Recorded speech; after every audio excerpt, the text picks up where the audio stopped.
भारतीय मजदूर संघ खोर्धा जिला तरफ एक सांबादिक सम्मेलन आयोजन कर आगामी 17/8/2026 तारिख में केंद्र और राज्य सरकार विरोध में सारा देश में हेबाकु थिबा प्रतिवाद दिवस उपरे आलोकपात करा जायथिला।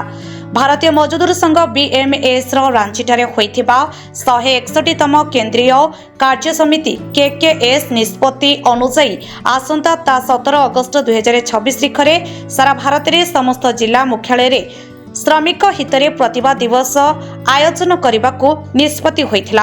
एही जातीय आह्वान को समर्थन करी बीएमएस ओडिशा प्रांत मध्य राज्यर समस्त जिले में एक दिनिकिया प्रतिवाद दिवस आयोजन करने को जाउछि। आजिर ये सम्मेलनी करिवार मुख्य उद्देश्य हला उभय केंद्र सरकार एवं राज्य सरकार आमर जो श्रमिक विरोधी गतिविधि वर्तमान देश और राज्य में चली विरुद्ध में आमर भारतीय मजदूर संघ तरफ केंद्रीय कार्यकारिणी निष्पत्ति है आगामी 17 तारिख दिन सारा भारत वर्ष में जेते जिला अच्छी तार मुख्यालय घेराव करी प्रतिवाद दिवस पालन करा हिसाब रे ओडिशा भारतीय मजदूर संघ तरफ विभिन्न जिले में ये प्रतिवाद दिवस पालन करा एवं से परिप्रेक्षी में खोर्धा जिले में आसंता 17 तारिख दिन 10,000 ऊर्ध्व भारतीय मजदूर संघर सदस्य माने सेठी एकाठी होइकिन मान्यवर प्रधानमंत्री एवं मुख्यमंत्री के उद्देश्य जिलापाल जरिया दाबीपत्र दिज्व ए दाबी गुड़िक अत्यंत स्पर्शकातर सहित कहवाक चाहूँगी। प्रथमतः आमर जो ईपीएस 95 अच्छी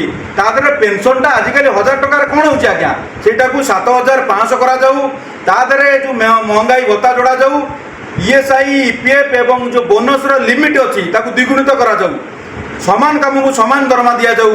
आशा अंगनवाड़ी जो कर्मी स्टीम वर्कर माने रहिले तांकर मानदेय वृद्धि करा जाऊ। जातीय सर्वनिम्न मजूरी को मिनिमम 30,000 टंका करा जाऊ।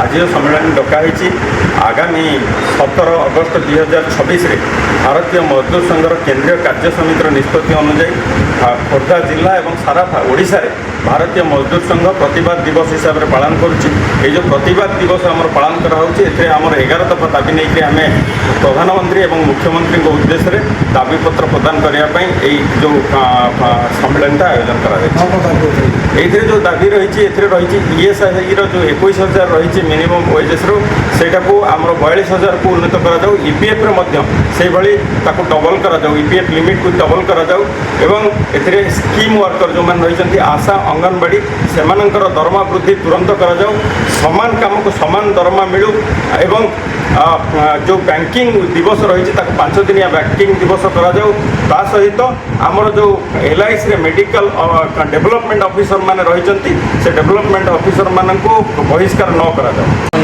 खोर्धा जिला सभापति एठी आमर विशेषकर श्रमिक मानक जो विभिन्न समस्या गुड़िक रही से दिगरे सरकार तुरंत जत्नवान हूँ आउ श्रमिक मानक हुआ बुले रखिबार समय नहीं सरी जाइए।